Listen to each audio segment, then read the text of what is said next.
What a magnificent world we live in and Que mundo share. magnífico é este em que vivemos e que compartilhamos. Lar de uma grande diversidade de povos, idiomas, costumes e histórias espalhados por centenas de países e milhares de grupos, cada um rico em cultura. A humanidade tem muito do que se orgulhar e celebrar. Porém, embora o comportamento aprendido, aquilo a que estamos expostos devido à cultura em que somos criados, possa ser uma grande força em nossa vida, ele pode também, às vezes, tornar-se um obstáculo significativo.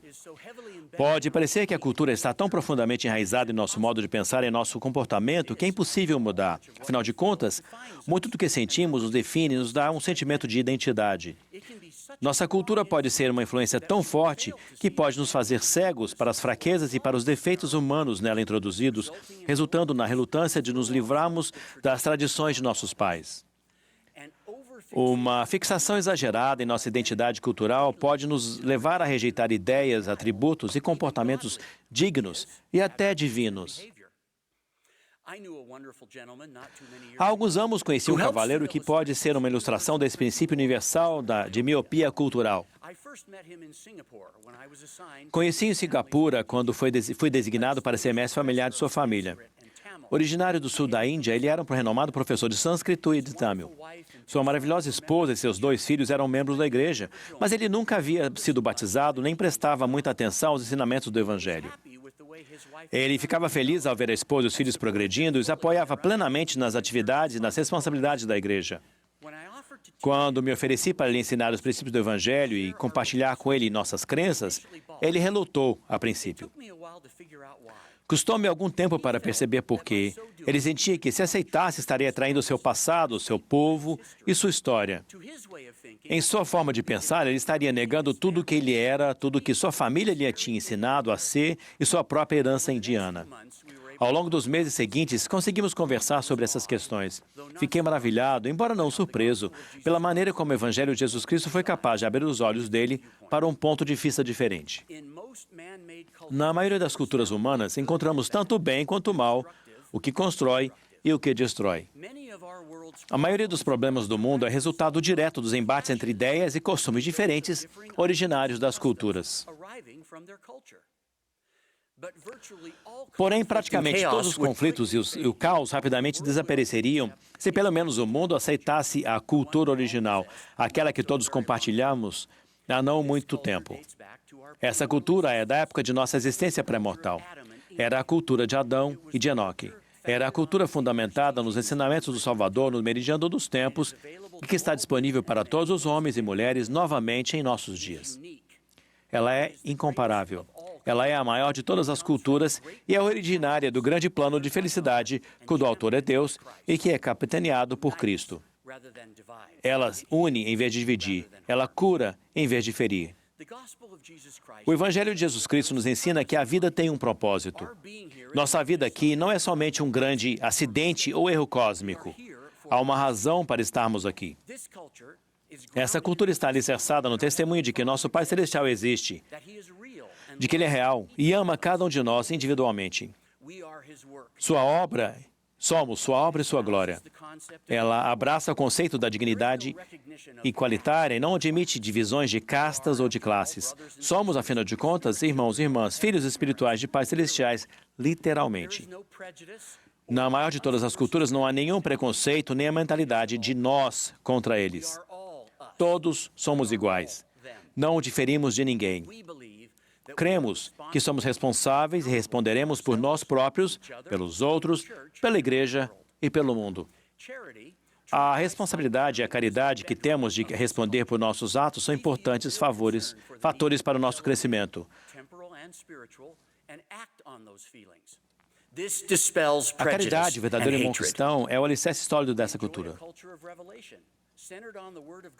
Desfrutamos de uma cultura de revelação centralizada na Palavra de Deus, recebida pelos profetas e confirmada a cada um de nós por meio do Espírito Santo. Toda a humanidade é capaz de reconhecer a vontade e a mente de Deus. Essa cultura promove o princípio do arbítrio.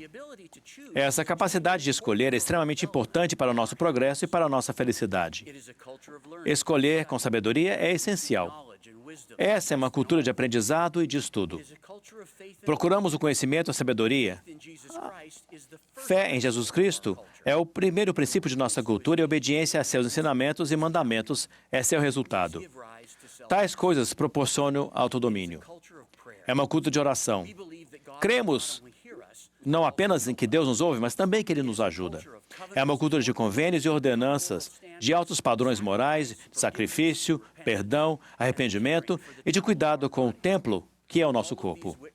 Todas essas coisas atestam nosso comprometimento com Deus. É uma cultura governada pelo sacerdócio, autoridade para agir em nome de Deus, o poder de Deus para abençoar seus filhos. Ela edifica e capacita todos nós a sermos melhores pessoas, líderes, mães, pais e companheiros. E ela santifica o lar. Os verdadeiros milagres são abundantes nessa que é a mais antiga de todas as culturas, forjada pela fé em Jesus Cristo, pelo poder do sacerdócio, pela oração, pelo aprimoramento pessoal, pela verdadeira conversão e pelo perdão. É uma cultura missionária. O valor das almas é grande. Na cultura de Cristo, as mulheres são levadas a seu status apropriado e eterno. Elas não são submissas aos homens, como em muitas culturas do mundo hoje, mas são parceiras plenas e iguais nesse mundo e no próximo. Essa cultura promove a santidade da família. A família é a unidade fundamental da eternidade. O aperfeiçoamento da família vale qualquer sacrifício, porque, como já foi ensinado, nenhum sucesso na vida compensa o fracasso no lar. É no lar que nossa melhor obra é realizada e onde nossa maior felicidade é obtida. Na cultura de Cristo, há perspectiva, além de enfoque e direção. Essa cultura está centralizada nas coisas de valor eterno. Ela se origina no Evangelho de Jesus Cristo, que é eterno e que explica o porquê, o que e o onde da nossa existência. Ela é inclusiva, não excludente. Por ser o resultado da aplicação dos ensinamentos de nosso Salvador, essa cultura ajuda a oferecer um bálsamo terapêutico de que o mundo necessita tão desesperadamente. Que bênção é fazer parte desse modo de vida grandioso e nobre. Fazer parte dessa, que é a maior de todas as culturas, requer mudanças. Os profetas têm ensinado que é necessário deixar para trás tudo que nas antigas culturas seja inconsistente com a cultura de Cristo. Mas isso não significa que temos de deixar tudo para trás. Os profetas também têm enfatizado que somos convidados, cada um de nós, a trazer conosco nossa fé, nossos talentos, nosso conhecimento, tudo que for bom em nossa vida e cultura, e a deixar que a igreja lhe acrescente algo por meio da mensagem do Evangelho. A Igreja de Jesus Cristo dos Santos Últimos Dias não é uma sociedade do oeste americano, nem um fenômeno cultural norte-americano. É uma igreja internacional, como sempre foi destinada a ser. Mais do que isso, ela é suprema. Os membros novos em todo o mundo trazem exuberância, diversidade e estímulo à nossa crescente família. Os santos dos últimos dias, em todos os lugares, ainda celebram e homenageiam seus próprios heróis e legados, mas agora também fazem parte de algo muito maior. A cultura de Cristo nos ajuda a ver a nós mesmos como realmente somos, e através das lentes da eternidade, ajustadas pela retidão, ela aumenta a nossa capacidade de cumprir o grande plano de felicidade. Então, o que aconteceu com meu amigo? Bem, ele recebeu as lições e foi batizado na igreja. Depois disso, sua família foi selada para esta vida e para a eternidade nos templos de Sydney, na Austrália. Ele cedeu apenas um pouco, mas ganhou potencial para tudo. Descobriu que ainda pode celebrar sua história e ter orgulho de seus antepassados, de sua música, de sua dança, de sua literatura, de seu alimento típico, de sua terra e de seu povo. Ele descobriu que não há problema em incorporar o que há de melhor em sua cultura local, a maior de todas as culturas. Descobriu que trazer tudo que seja consistente com a verdade e a retidão em sua cultura para sua nova vida apenas amplia sua associação aos santos e ajuda a unir todos nós na sociedade dos céus. Podemos realmente apreciar o melhor de nossa cultura terrena pessoal e ainda ser plenos participantes da mais antiga de todas as culturas, a original, a definitiva e eterna cultura que tem origem no Evangelho de Jesus Cristo. Que maravilhoso legado todos compartilhamos.